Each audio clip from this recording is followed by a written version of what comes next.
Ko'pchilik vashtavrda yuvishdan so'ng quritishdan noto'g'ri foydalanishadi.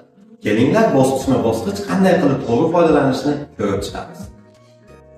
Yuvish tugagach, kiyimlarni barchasini oling va yaxshilab silkiting. Bu havo aylanishini va g'ijimliklardan xalos bo'lishiga olib keladi. Quritishdan oldin ushbu hovlidagi filtrlarni yaxshilab ochib tekshirib oling va tozaligiga ishonch hosil qiling. Agar kiyimlaringiz paxta, sintetika bo'lsa, ularni alohida quriting va albatta zamoqlarni yoqish esingizdan chiqmasin. Va kim solganingizda ham hech qachon to'ldirib solmang. 70% solish talab qilinadi va tavsiya etiladi. Agar to'liq soladigan bo'lsangiz, hech qanday havo aylanish bo'lmaydi va quritishga juda ham yomon ta'sir qiladi. Kir quritish mashinasiga kiyimlarimizni solganimizdan so'ng ushbu sushka knopkasini bosish orqali yoqib olamiz. Ustki panel quritishga javob beradi.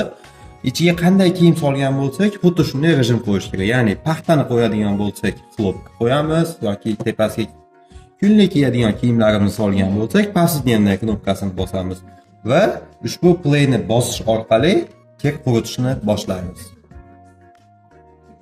LG kompaniyasi har xil oyoq kiyimlarini, nozik matolarni, hattoki yumshoq bo'lgan o'yinchoqlarni quritish uchun maxsus reshotka o'ylab topdik.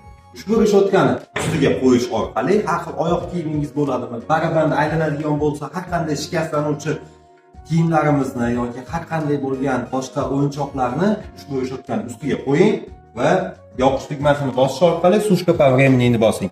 Unda minutini o'zingiz belgilaysiz, masalan 50 minut va play tugmasini bosish orqali kirlarni avaylab quritishingiz mumkin. Kir quritish jarayoni yakunlangandan so'ng albatta kiyimlaringizni olishda ehtiyot bo'ling. Ichki qismi issiq bo'lishligi mumkin. Kiyimlarimizni olganimizdan so'ng albatta birinchi qiladigan ishimiz ushbu filtrlarni tozalash bo'lsin.